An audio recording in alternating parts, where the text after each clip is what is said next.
ka nagawa, binuhat ka na ni Paolo tsaka ni Tonton. Manay, maraming salamat sa pagkakataong ito. Pinaghandaan ko ito. Kala ko envelope, ha? Hindi, mamaya.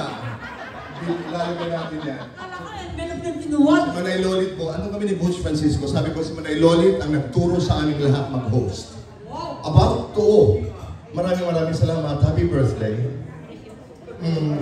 Mahal na mahal kita. Ano po yung alam ko? Oo naman. Pero Manay, ito naman ay, kung muna babasahin ang aking mga katanungan, pinagpuyatan ko yan. Manay, nais ko lamang malaman. Halimbawa, you know, this one person who totally has no idea about who you are. At tinanong ka, who are you? Sino ka? Anong sasabihin mo? Si Lolit Jologs. Bakit Lolit Jologs? Kasi di ba yung, siguro nga dahil sa kanya ako lumaki. Hanggang ngayon hindi yun namula sa akin. Di ba yung, kahit na siguro dalhin mo ako dun sa mga class, I'll stand out as parang outsider. Parang gano'n. At hindi mo iniwanan kasi yun? Yeah. Manay? Oo. Tsaka yung, kahit na sabihin natin na parang iba yung ugali ko sa iba, hindi ako na-intimidate sa kanila. Hindi? Yeah. Ngayon sa iyong buhay, Manay, what do you know for sure about love? Love at this age? Diyos ko naman, Manay, ano nang iyong pinagdaanan? I can imagine your point of view about love. Pag-ibig, Manay. Pag-ibig? Oo naman! Sasabihin pa ba natin kung sino-sino ako na? Naku, ang dami nun. Marami. What do you know for sure about love? Ewan ko, kasi yung, basta ang gusto ko lang, di ba yung, basta kasi yung, kung anong pakita mo sa akin, yan nagpapakita ko sa'yo. Di ba? Pakita mo ano mo ko, pakita ko yung mahal kita. Pakita mo ayaw mo sa akin, ayaw lang kita. Ganon. Basta whatever you show me, yun din ang papakita ko sa'yo. I get that. Pero doon sa romantic love, Manay, romantic at may oo naman, age? nagbabalik lang naman tayo. Nagbabalik tanaw tayo. May panahon ba na talagang ikay nawala sa iyong sarili dahil sa pag-ibig? Yeah! Parang hindi ko na ano. Naghabol ka ba sa isang lalaki, Manay? Yes! Meron, Manay? Parang binayaran ko. Ginastaan ko. Hindi nga, Manay. Parang hindi. Nag-iisip mo yun. Parang hindi ako gagastos sa lalaki. Parang hindi nang feel. Gusto ko ako babayaran. Gusto ko ako babayaran. Dalawang big lessons, Manay. Two great lessons. Isa sa buhay, isa sa showbiz. Ano ito? Na kahit showbiz, kahit na showbiz yan, meron pa rin taong loyal. Yung hindi totoo yung pang-showbiz lang ang tingin sa'yo. Kahit na artista yun, na di ba, usually na iniisip natin, pag artista pang-showbiz lang, ekle lang na mahal ka, ekle. No, talagang napili ko talaga ang mundo na showbiz. Napili ko dito marami pa rin yung tunay na nagmamahal. Kasi yung ano yun may biggest mistake na nagawa ko, pero hindi ko pinagsisihan. Siguro, if I will live my life again, gagawin ko ulit scam.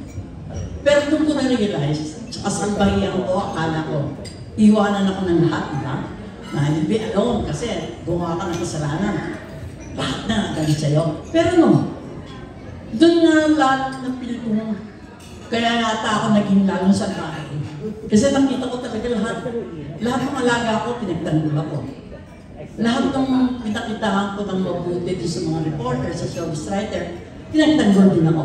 Kaya, I did not feel alone that time. Nagalit sa akin yung buong Manila, dahil sa kagagahan ko, yung buong Pilipinas. Kasi, napil ko yung love naman sa showbiz. Kaya, kahit anong sabihin mo, showbiz lang yan, ekle lang yung pagtingin sa'yo, I don't believe that.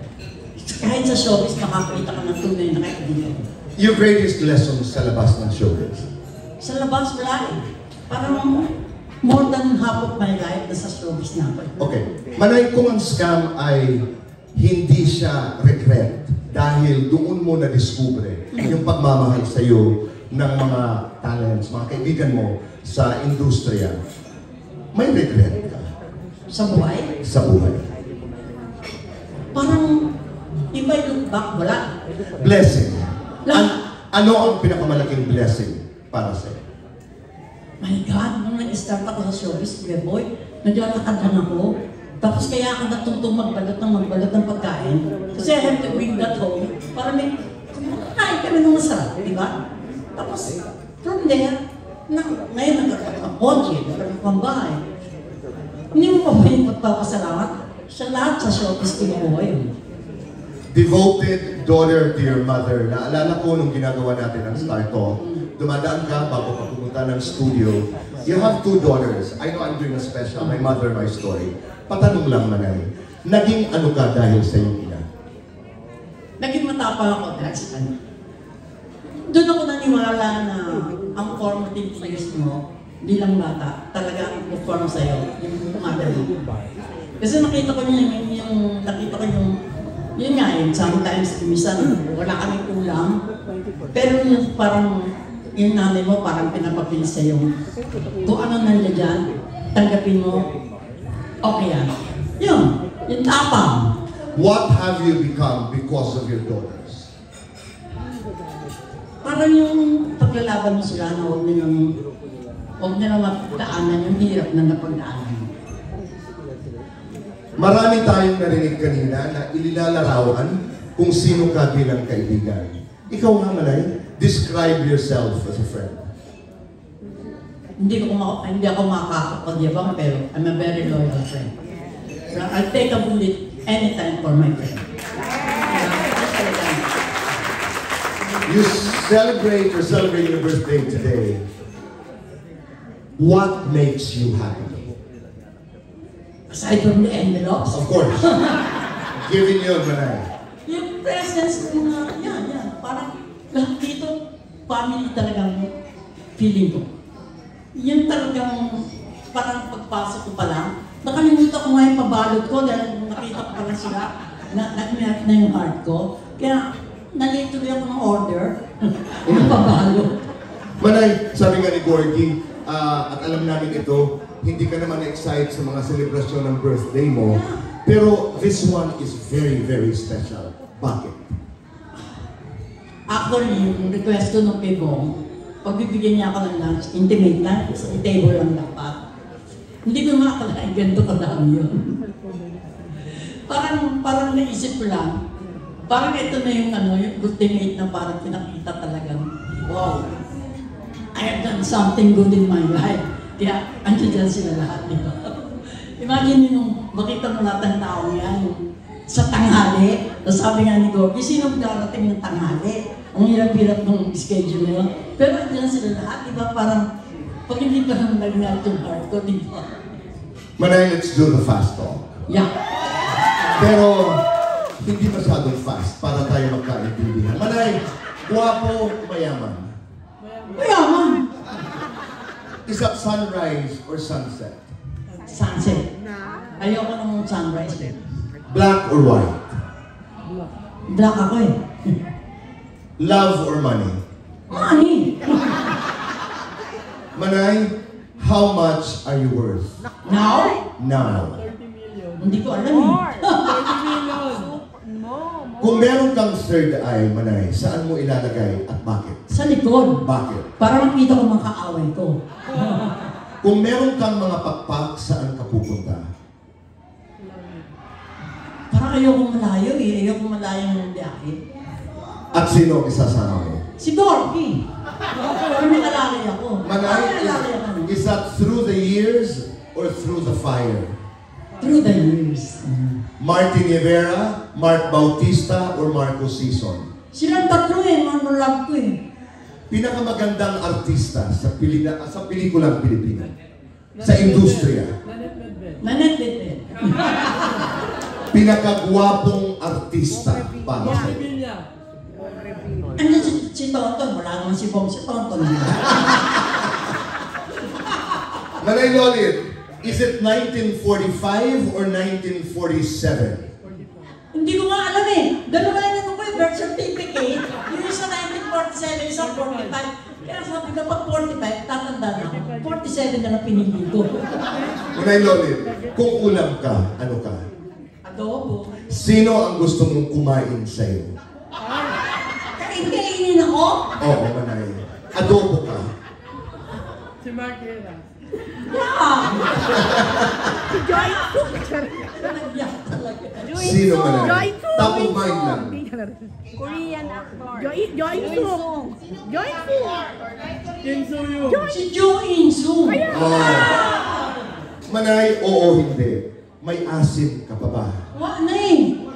Artistang gusto mong tikman noon. Noon? Noon. Parang wala akong na ano eh. Kasi hindi nung si Dorcas kasi, nung, di ba, hindi ako dati movie reporter eh. Nandun ako sa news kay Peter Batigas. Nung pumasok ako sa showbiz, sabi ganun ni Douglas, ang unang-unang lesson na ano ko sa'yo, never fall in love with any star. Kaya pag, kaya pag ano ko, pagpasok ko agad, ang tingin ko agad sa mga artista, parang kaibigan, kapatid, parang gano'n, wala agad yung mali siya. Baka walang mali siya. Tonton Gutierrez, Gabby Concepcion. Tonton! Kaya pinalitan ko si Gavin. Bong Revilla, Rudy Fernandez. Eh, dead na naman si Rudy, si Bob Revilla. Sa mga aso mo, Manay, sino ang paborito mo? Si Jok. Dagat o bundok? Dagat. Dasal, ano ito, Manay? Ngayon? Ngayon, yung, ano ko lang, yung parang gratitude na lang. Kasi parang, at my age, 77, parang bonus na. Pagka hindi ko na nga may enjoy yung quality of life, parang ayoko na, stop it there. Parang ganun. The best thing you've done in this lifetime? The best thing, siguro naging loyal ako. The worst? The worst, hindi ko naman mapipili na yung scam yung the worst eh. Ang the worst lang siguro yung, parang wala na ako nag-isip. Saan ang pinakamagandang lugar na naihian mo, Manay? Sa bus, sa simbahan, sa train station, o sa kalsada at ipaliwanag mo sa iyong mga Sa bisita? kotse. Sa kotse. Hindi. Oo, ang pinaka nahiya ako, yung nasa Lourdes pa kami. Tapos talaga hihingi ako ng simbahan. Eh, hindi na makita kung saan yung restroom. Talagang ang nakita ko, yung pader, doon ako umihi. Paglingon ko, nagmimisa yung pake. Hihingi ako noon. Oo, kaya naloka-loka ako. Sa Bulacan daw. Oh, whatever. Okay.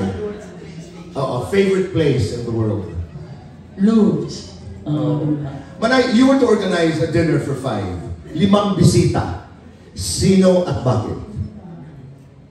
5 lang? 5 lang.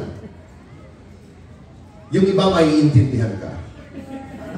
Hindi pa maintindihan. First, Bong Revilla. Second, Bakit si Bong? kasi parang si Bong, parang anak ko, parang we can talk about anything na walang vision, parang freely you can talk about everything. Tapos, Boy Abunda. Kasi you always understand me. Parang kahit anong gawin kong kasalbahian, naiintindihan mo ako. Diba? Parang gano'n. Then, Papi. I enjoy her company. Natatawa ako lagi sa kanya. Talagang parang she makes you feel very light. Sino pa yung dalawa? Siguro si Gorgie Salvi na lang pagtsagaan mo. Pagtsagaan mo na lang! Manay, forgive or forget? Forgive. Labas, pasok. Pasok na lang. Mabilis, mabagal. Mabilis. Lights on or lights off? Lights off. Sex or chocolates? Chocolate na lang, wala na ako sex eh. Pero Manay, noon, pag-usapan natin, yes or no, does size matter? Hindi ko na ano yun eh. Kasi pare-pareho yata sila ng size. Pare-pareho yata sila ng Nung ginagawa mo pa, what was the best time for sex? Gusto ko gabi. Kung papangalanan mo ang iyong private part noon, anong pangalan ang ibibigay mo? Kepes! Favorite sexual position? Nakahiga lang. Tamo-tamo eh. Manay, tumingin ka sa iyong mga bisita ngayong tanghalin ito. Kung meron kang isasama sa langit, sino? Si Alice Eduardo! Maraming datong! Maraming datong! Kung may isasama ka sa impyerno, sino? Si Salve. Manay, last question. You are at the pearly gates, naroon ang Panginoong Diyos. At sasabihin at tatanungin ka, Lolita, ano ang pinakamabuting bagay na nagawa mo para sa akin? Anong sasabihin mo sa Kanya? Hindi ako nawala ng faith sa kanya. Kahit not my worst, I still believe in him. Oh. Di ba? Yun lang. Kaya siguro na-survive ko lahat. Kasi hindi nawala yung faith ko kay God. Manay, happy birthday. Maraming salamat.